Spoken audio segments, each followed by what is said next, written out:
Estamos estudiando la carta de Pablo a los Corintios, la primera carta, y hemos tomado desde el principio de la carta y vamos en esta sucesión que está en el libro. Entonces vamos en el capítulo 7. En realidad pudiésemos casi como apartar diferentes porciones de esta carta con diferentes temas. Hemos hablado acerca de la unidad de la iglesia en un tema al principio de la carta.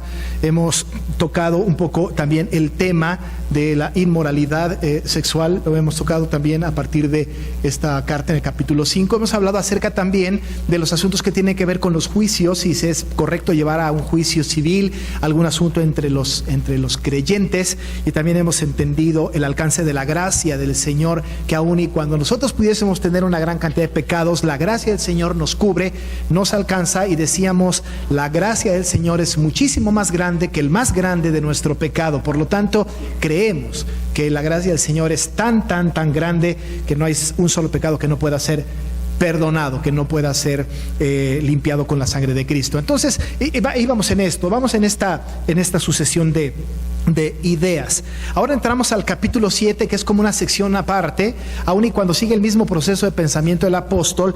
Vamos a tomarlo como una parte de libro, en donde tomaremos unos 5, con este y 5 domingos más para analizar el capítulo 7, y específicamente revisar en este capítulo 7 todo lo que tiene que ver con el matrimonio cristiano.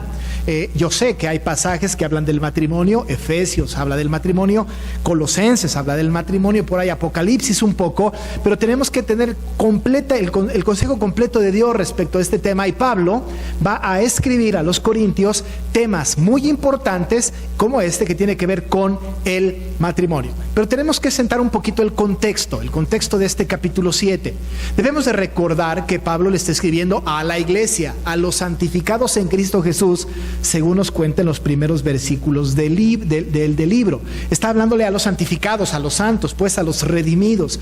Esta iglesia que le ha costado un poco de trabajo hacer su labor de iglesia en una comunidad hostil, decíamos, difícil, una comunidad perversa, en una comunidad al sur de Grecia, en Corinto, en donde hay mucho libertinaje, hay vida disipada y no hay como mucho orden en las cosas morales dentro de la cultura de esta ciudad. Así que Pablo está escribiendo a esta iglesia que está enclavada en esta ciudad, que no es tan fácil moverse en medio de esto. Mucha gente había sido evangelizada, por supuesto, y había cambiado su manera de pensar, y había tenido o entendido que Cristo era su Salvador, y finalmente estaban alineándose a lo que la palabra decía. Apolos estaba haciendo un trabajo maravilloso enseñándole la doctrina básica a la iglesia, porque ciertamente Pablo plantó, pero Apolos regó. Aún y con todo esto, ellos han entendido, y la iglesia le tiene que quedar claro que el crecimiento lo da Dios, y no hay manera de poner un fundamento distinto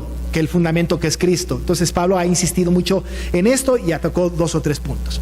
Pero también dijo él que dentro de la iglesia había diferentes tipos de personas. Un grupo de personas que había dentro de la iglesia era el hombre natural, usted lo recordará. El hombre natural es el no redimido, el no regenerado, el que no tiene una vida espiritual. Aquel hombre natural es aquel que todas las cosas le suenan rara. Para él el evangelio es locura, la cruz de Cristo es locura, el evangelio es locura, y entonces no entiende las cosas espirituales, porque las cosas espirituales se tienen que discernir espiritualmente. Pero ahí estaban algunos de ellos dentro de la iglesia, a lo mejor simpatizando o quizá queriendo meter problemas dentro de la iglesia. Pero también había el hombre espiritual, hombres y mujeres, por supuesto. El hombre espiritual, Pablo lo distinguió en 2 campos. Uno, el espiritual carnal bebé, y el espiritual carnal que ya era viejo. Decíamos, Pablo dijo, no les puedo hablar como a espirituales, les tengo que hablar como a carnales. Les he dado a comer viandas, pero no han sido capaces de tomar los rudimentos, la esencia, la leche del evangelio. Así que no les puedo llamar pues espirituales, pero carnales. Ahora son personas creyentes. El espiritual carnal bebé es aquel que acaba de entender el evangelio, que el Señor le ha llamado, que apenas conoce de Dios y que está aprendiendo los rudimentos. Tiene justificación, no sabe muchas cosas, no hay que exigirle mucho. Pero hay un grupo de personas que son espirituales carnales viejas, gente dentro de la iglesia en Corinto que ya tenía muchos años ahí, y que seguían teniendo conductas carnales. Pablo se disgusta con ellos y les dice, no les puedo llamar o no los puedo tratar como a espirituales.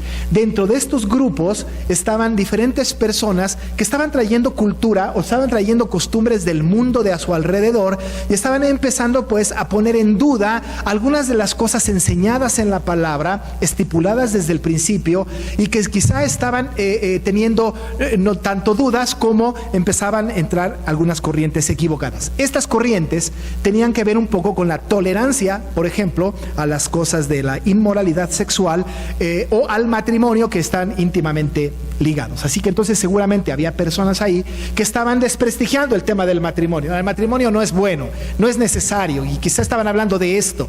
A lo mejor había dentro de la iglesia, o se promovía o se aceptaba que hubiese uniones libres, es decir, no nos casemos, no hagamos esto, vivamos juntos, y si no resulta nos separamos. Es posible que haya habido este tipo de cosas. Incluso pudo haber habido, y constatamos esto, que había una inmoralidad en la iglesia, tanto así que en el capítulo 5, en los primeros versículos, nos cuenta Pablo de un hombre que estaba teniendo relaciones con la esposa de su padre. Así que había cosas de esta naturaleza inmorales, y la iglesia lo estaba de alguna manera tolerando. No toda la iglesia, pero a lo mejor alguna parte. Sí, había cosas medio difíciles de atender, y el apóstol tiene que abordar el tema. Es seguro que él no sabía de estas cosas hasta que no le avisan, que no le hablan, que no le escriben.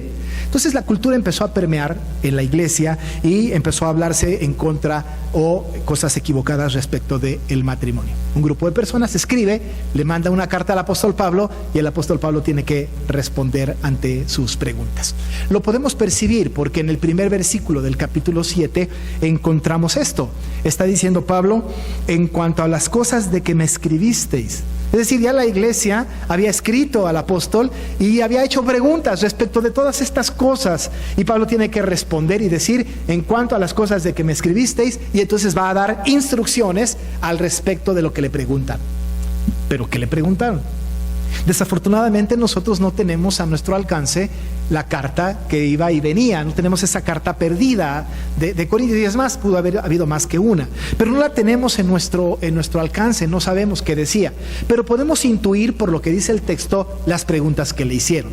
Algunas preguntas son pertinentes en nuestra época, por eso es tan oportuno predicar este pasaje en este siglo, en este tiempo, porque usted notará que casi tenemos las mismas preguntas o las mismas problemáticas en el mundo cristiano de hoy en día. ¿Qué le pudieron haber preguntado? Quizá le preguntaron, ¿deben casarse los cristianos? ¿Es bueno? Porque en la cultura de aquel tiempo, a lo mejor alguien decía, no hay necesidad de casarse. Ahora, ¿es necesario casarse? ¿Se debe de casar un creyente? Pablo tiene que responder a esta pregunta. Otra pregunta pudo haber sido, ¿existe alguna buena razón para que un esposo o esposa se niegue a tener relaciones sexuales con su cónyuge? Es decir, un esposo puede decir, no quiero. ¿Puede pasar esto? Pablo va a responder a esta pregunta. De hecho, hoy hablaremos de esto. Estoy soltero o soltera o ha muerto mi esposo o mi esposa. ¿Me puedo casar otra vez? Eso lo va a responder el apóstol Pablo en esta carta. ¿Puedo divorciarme? Sería otra pregunta. ¿Es posible? Y si ya me divorcié por la razón que haya sido, ¿me puedo volver a casar? Esto lo va a contestar Pablo en esta carta, y esto vamos a hablar en el tiempo. Mi esposa o mi esposo, le pudieron haber preguntado, no es creyente. ¿Puedo separarme de él? ¿Puedo separarme de ella?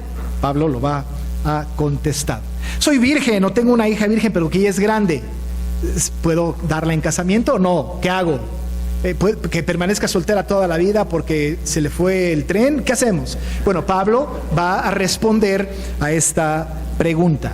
Ahora, si me divorcio o mi esposa o mi esposo se muere, ya divorciado, ¿puedo volverme a casar? ¿Está permitido esto? Ahora, usted notará que todas estas preguntas son oportunas en nuestro tiempo. Incluso son necesarias entender, no solamente para nuestro propio conocimiento, sino para el consejo a otros creyentes que vienen y nos preguntan, ¿se puede? Usted debe de haber tenido gente que ha llegado con usted, conmigo han llegado muchos, pastor, soy divorciada, soy divorciado, estoy en esto, estoy en aquello, ¿puedo casarme? Pastor, yo soy soltero, ya tengo muchos años de soltero, ¿puedo quedarme así? ¿Estoy feliz así? ¿Se puede o no se puede? Ahora, todas esas cosas son cosas cosas tan importantes en aquella cultura como en la nuestra, que vale mucho la pena ver lo que Pablo dice a los corintios en una cultura como la nuestra, y que dice como mandato, que es lo que establece Dios a través del apóstol Pablo para nosotros. De tal manera que este capítulo nos viene muy bien para que podamos redireccionar nuestra vida respecto de lo que el apóstol, lo que el Espíritu Santo inspira al apóstol para su iglesia.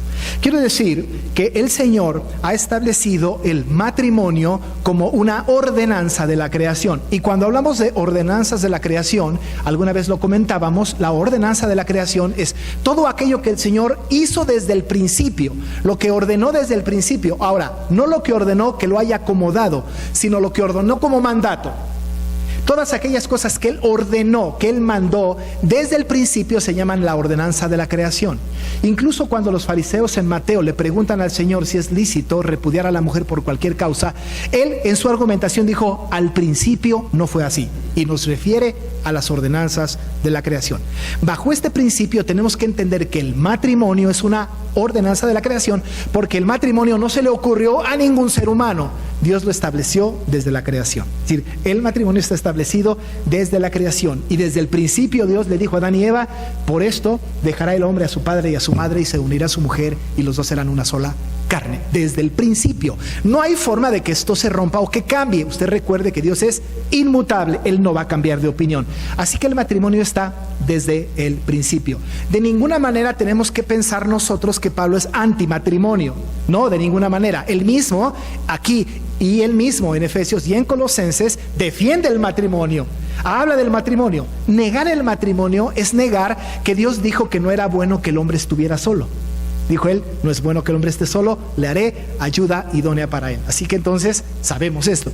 No habría, el apóstol no tendría ningún argumento para ir en contra del matrimonio, porque él sabe que el matrimonio es el que funciona para la procreación, para poblar la tierra y que la iglesia también crezca. No hay otra manera si no es a través del matrimonio. Entonces Dios lo establece.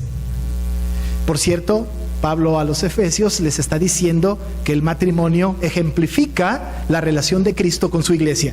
Así que él no puede estar más de acuerdo en el matrimonio que la convicción que tiene. Así es que él no de ninguna manera va a ir en contra del matrimonio. Al contrario, lo va a promover. Es importante asentar esto desde el principio, porque va a decir cosas como, es mejor quedarse como yo. Pablo estaba en contra del matrimonio. No, de ninguna manera. Pablo va a hacer una estructura de su pensamiento para hablarnos justo en favor del matrimonio. Tenemos que tener esto muy en claro. Empieza el texto hablándonos acerca de lo que le escribieron los corintios, y entonces él responde a esta primera pregunta, y él va a decir cómo debe de ser la conducta apropiada dentro del matrimonio. Y empieza diciendo: bueno le sería al hombre no tocar mujer. Bueno le sería al hombre no tocar mujer. Ahora, insisto, no está en contra del matrimonio, porque un matrimonio, un esposo que no pueda tocar a su mujer, pues no es esposo. En realidad no sería matrimonio. Ahora, no está diciendo no al matrimonio. Pero entonces, ¿qué está él diciendo? Está diciendo no a las relaciones sexuales, porque incluso cuando se toca aquí el punto de, bueno, le sería al hombre no tocar mujer es un eufemismo para relaciones sexuales. Incluso algunas versiones dirían, bueno, le sería al hombre no tener relaciones sexuales. Entonces notemos la diferencia. No es en contra del matrimonio, pero es en contra de las relaciones sexuales. ¿Pero bajo qué principio? ¿Bajo qué características? ¿Bajo qué circunstancias? Ahora, nosotros debemos de saber, por el contexto de toda la Biblia, que la única relación sexual posible, permitida por Dios, que le agrada a Dios y que le alaba, es el matrimonio. Fuera de esto, todo está en contra de la voluntad de Dios. Fuera de esto, todo está en contra de la voluntad de Dios. En este contexto, nosotros podemos entender que el hombre tiene prohibido, no es bueno, es malo, que toque una mujer, que tenga relaciones sexuales fuera del ámbito permitido por Dios desde el principio, que es el matrimonio, pero prohibidísimo. Ahora, no se vaya usted con la idea de que acá el texto dice que no debe de tocarla a una mujer ni siquiera con la mano o con un dedo, etcétera. No es esto lo que está diciendo, porque tiene una implicación sexual, es no tener relación sexual. Desde luego, el hombre con la mujer y por supuesto la mujer con el hombre. No es bueno en el ámbito fuera del matrimonio como hombres. Recuerde que Corinto tenía esta característica, le encantaba hacer este tipo de cosas, y Pablo tiene que decir, bueno, le sería al hombre no tocar mujer, no lo deben de hacer. Pero, dice él en el versículo 2, pero, ahora, este pero es muy importante, es causal. Está tomando como principio no es bueno que el hombre toque a una mujer, no deben de tener relaciones sexuales, pero dice entonces, y empieza la defensa del matrimonio. Y cuando dice esto, entonces va él a hablar de 3 conceptos, por lo menos en estos pasajes, puede haber más, pueden nombrarse de manera diferente, yo les nombré así, pero hay 3 conceptos que son importantes escudriñar, revisar, para saber exactamente qué es lo que Pablo está mandando. Va a hablar primero de la fidelidad. Dice, pero a causa de las fornicaciones, cada uno tenga su propia mujer y cada una tenga su propio marido. Dice, a causa de las fornicaciones. Ahora, su Biblia está fornicaciones en plural. No dice a causa de la fornicación. Casi normalmente utiliza así, en singular. No, aléjense de la fornicación, etcétera, etcétera. Pero acá dice fornicaciones. También debemos entender y recordar que cuando se habla de fornicación, porneía, la palabra griega, se habla de toda relación ilícita sexual. Toda. El adulterio es una forma de fornicación. Las relaciones antes del matrimonio es una fornicación. La lascivia, ya dijimos, mirar a una mujer para adulterarla, en fin, hay una gran cantidad, es muy amplio el esquema de cuando se habla de la fornicación. Cualquier cosa que no sea una relación sexual entre esposos es fornicación. Cualquiera, llámele como le quiera llamar. Todas las formas distintas al matrimonio son fornicación y están prohibidas por el Señor. De todas formas, prohibida. De tal manera que él dice, estas fornicaciones en las que ustedes han caído, o las que imperan en su comunidad, quizá en la iglesia, por el hombre que ya vimos, o la comunidad que está haciendo tanto énfasis, por causa de esto, de que la gente está buscando quizá tener más mujeres o más hombres, o tener aventuras, o tener una vida disipada, por causa de las fornicaciones, él dice, cada uno tenga su propia mujer. Ahora, note usted la expresión cada uno y su propia, o cada una y su propio. Por supuesto está hablando de fidelidad. Cada uno tiene su propia mujer. Ahora, nosotros también sabemos, lo ha aprendido desde siempre y nosotros lo creemos fervientemente, que Dios tiene para cada uno de nosotros una esposa, un esposo. Incluso también sabemos, y si no lo sabe, pues ahora lo tiene que saber, el matrimonio es una responsabilidad, es una obligación para el creyente. Es obligatorio, porque no es bueno que el hombre esté solo. No es correcto, no está bien. Es obligación para el creyente. Ahora, hay excepciones, pero las excepciones están debidamente marcadas en este libro y en este capítulo, porque este capítulo, verso 9, dice que si no tienen el don de la continencia, mejor cásense, porque es mejor casarse que andarse quemando. Así que entonces tienen que casarse, y si alguien no se quiere casar, es porque dice, yo tengo el don de la continencia. Y el don de la continencia lo hablaremos en un sermón posterior, pero el don de la continencia tiene que ver con ni siquiera tengo el deseo, el anhelo, ni me lo imagino que sería tener una relación sexual. De estos hay muy pocos. A menos que tengan el don de la continencia, no se casen. Si no lo tienen, cásense. Es una responsabilidad del creyente, es un mandato de Dios para el creyente. De tal forma que ahí había una gran cantidad de fornicación. Y dice el apóstol que cada uno tenga su propia, cada uno una pareja, cada una pareja. Note usted entonces que hay un concepto de fidelidad. No se puede de ninguna manera, y en esta cultura era un poquito más sensible el tema, pero no se puede tener muchos esposos o muchas esposas. Es decir, a usted le tocó una o uno, ya, se acabó. Le salió mal o no importa, pero le tocó ese. Dios permitió. Dios se lo puso, se casó con él, con ella, está bien, esta es su pareja, que cada uno tenga su propia y que cada una tenga su propio, y tenemos que ser fiel a ese precepto. Y Pablo está hablando a los corintios diciéndoles: tiene que haber fidelidad en el matrimonio, porque cada uno tiene su propia y cada una su propio marido.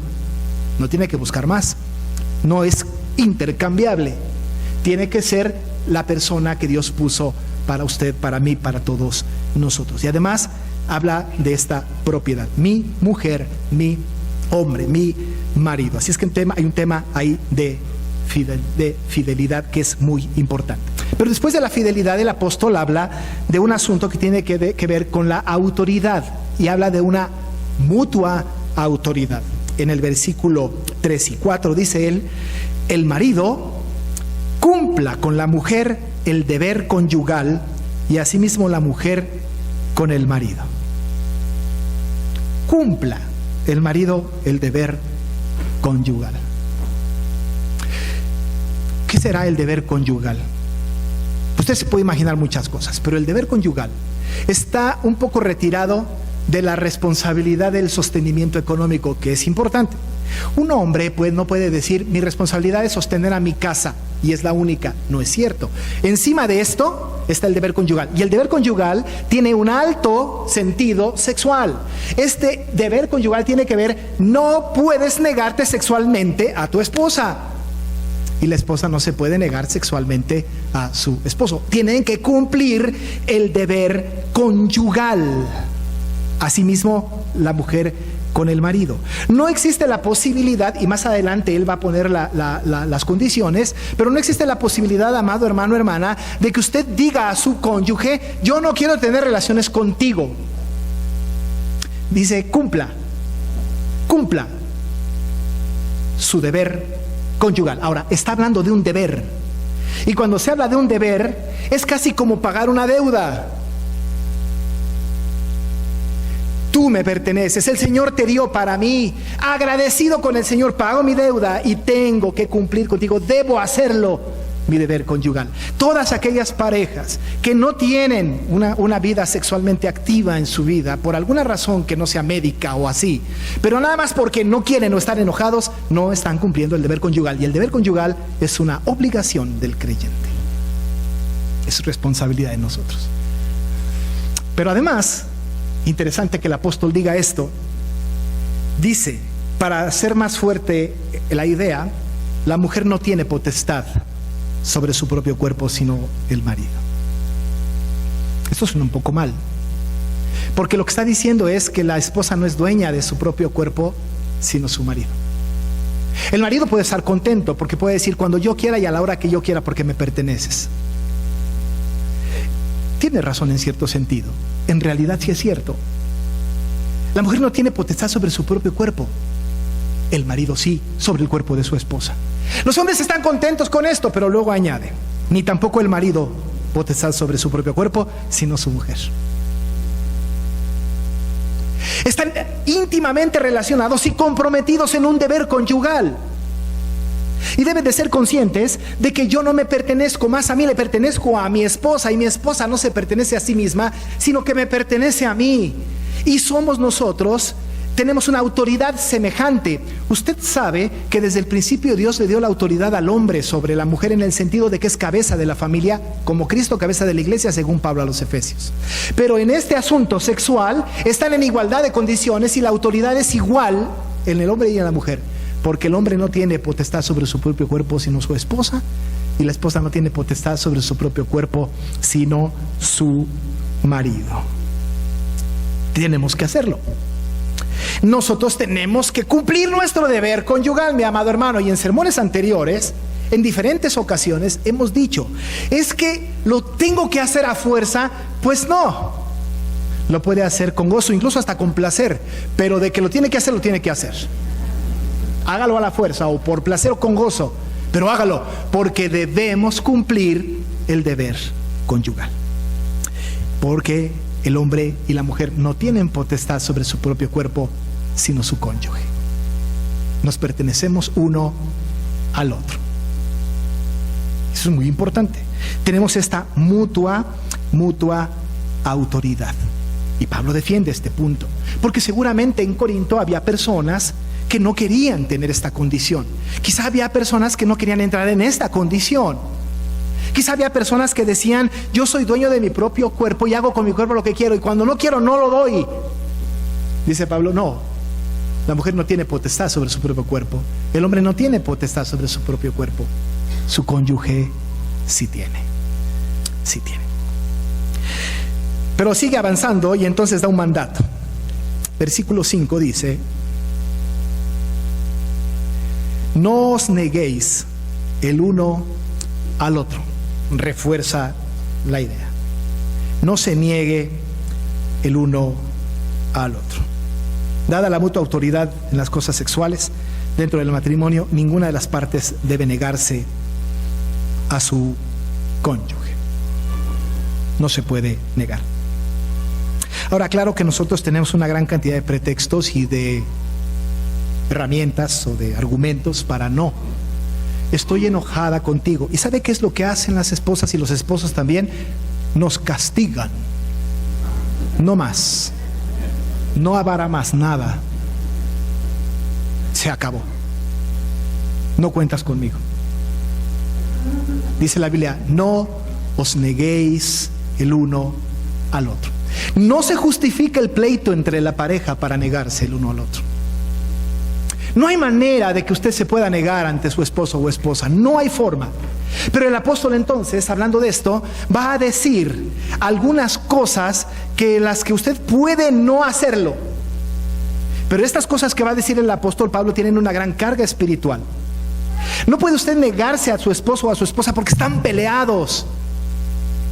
No puede decir: porque estoy disgustada contigo, disgustado contigo, ya ni siquiera voy a dormir contigo. No se nieguen el uno al otro, cumplan el deber conyugal, pero hay excepción, una excepción, y dice el apóstol Pablo en este lugar que hay excepciones, y dice: no os neguéis el uno al otro, a no ser, dice él, por algún tiempo de mutuo consentimiento para ocuparos sosegadamente en la oración. La única manera en que usted puede negarse a su marido o a su esposa es, primero, porque están comúnmente de acuerdo, porque se pusieron de acuerdo, porque hay un acuerdo sólido entre los dos. Dijeron: no vamos a tener, nos vamos a abstener por un tiempo de la relación sexual. La van a hablar. Es posible que haya una situación en la casa, una situación espiritual, una situación de una problemática particular, una enfermedad, incluso cualquier cosa en la que se puedan poner de acuerdo mutuamente. Van a decir: no vamos a tener relaciones durante un tiempo. Ahora, ¿cuánto tiempo? Hay algunas parejas que pactan no tener relaciones sexuales por los siguientes 25 años. Pues no es esto. No es así. La Biblia dice: no os neguéis el uno al otro, a no ser por algún tiempo. Pero algún tiempo tiene una implicación de un tiempo limitado. Limitado. Corto. Que no sea muy largo, porque puede ser tentado por Satanás, porque puede caer en la trampa del enemigo. Tiene que ser por mutuo acuerdo y tiene que ser por un tiempo limitado. Pero eso es algo que acuerdan entre la pareja: corto tiempo y de mutuo acuerdo. ¿Y qué vamos a hacer en ese tiempo? ¿Cada quien hará lo que quiera? No. Para encargarse sosegadamente a la oración. La única posibilidad para que usted no cumpla su deber conyugal es porque se puso de acuerdo con su cónyuge por un poco de tiempo y porque van a orar. Si no va a ocupar el tiempo de su abstinencia en la oración, puede ser presa de Satanás. Y las mayores infidelidades, los mayores problemas entre el matrimonio se dan porque los tiempos no están de mutuo acuerdo, es muy largo, y entonces Satanás hace de las suyas y tienta, y entonces hay una gran cantidad de infidelidades. Dice la Biblia: cumplan el deber conyugal, hagan lo que tienen que hacer, acuerden entre ustedes por un poco de tiempo, y ese poco de tiempo se van a dedicar a orar. sosegadamente en la oración. No implica también, amado hermano y hermana, que ustedes se pongan de acuerdo para estar separados por un tiempo y uno diga, yo me voy a la casa de mi mamá, tú te vas a la casa de tu mamá y ahí que cada quien ore y nos vemos en una semana o dos. No, de ninguna manera. Tienen que estar juntos en un mismo espíritu. Si pueden orar juntos, oren juntos, y si no cada uno, pero ahí juntos en su casa. Tienen que estar juntos todo el tiempo. Son una sola carne. Pero ese tiempo va a ser de oración delante del Señor. Y cuando se acabe este tiempo, cumpla el deber conyugal. Muchas personas en Corinto seguramente pensaban que ya no se iban a casar. No tenemos que casarnos. Y si nos casamos podemos hacer lo que quiera en nuestro matrimonio, porque para esto es nuestro matrimonio. Pero la iglesia cristiana, el hombre y la mujer cristianos, regenerados por el Espíritu Santo, tienen que tener la responsabilidad de cumplir el deber conyugal, de no negarse el uno al otro y de tener una sola esposa, un solo esposo. Y si se van a separar por un tiempo, si no van a tener relaciones por un tiempo, tiene que ser solo para orar. Alguien me preguntó hace un momento, ¿hasta qué edad? Hermanos, yo no sé. No tengo idea. De verdad no lo sé. Hasta donde sus fuerzas le den la posibilidad. No sé. Pero el mandato ahí está. Pero el Señor sabe. El Señor conoce. De tal forma que el matrimonio está instituido por Dios. Es honroso, diría el autor de Hebreos, y tenemos que acatar esa disposición. Una vez casados, tenemos que ser conscientes, muy conscientes, de que tenemos que tener nuestra propia mujer, nuestro propio esposo. Tenemos que cumplir el deber conyugal, sí o sí. Y si nos vamos a negar, va a ser porque nos vamos a dedicar a la oración. Tiene tema para la sobremesa, ¿no? Y para llegar a casa y hablar del asunto. Pero eso es altamente espiritual y necesitamos acatar la disposición de nuestro Dios. Vamos a orar. Dios, tu nombre sea exaltado. Tu palabra que nos habla, Padre, nos habla porque está ocupada en las cosas que los creyentes, los que creemos en Cristo, debemos de saber. Y quizás son temas difíciles o para adultos, pero Señor, tú estableces lo que tenemos que hacer. Es bueno para nosotros no tocar mujer o hombre, entre tanto no estemos casados. Y si estamos casados, tener nuestra propia esposa, nuestro propio esposo, y cumplir con él o con ella nuestro deber conyugal. Satanás está listo para tentarnos. Y no permitas que nos neguemos el uno al otro, a menos que por un poco de tiempo, de mutuo acuerdo, nos dediquemos a la oración. Algunos tienen un don, otros otro, pero muchos, Señor, sin duda no tenemos el de la continencia. Por lo tanto, Padre, ayúdanos para cumplir este mandato. En el nombre de Jesús. Amén.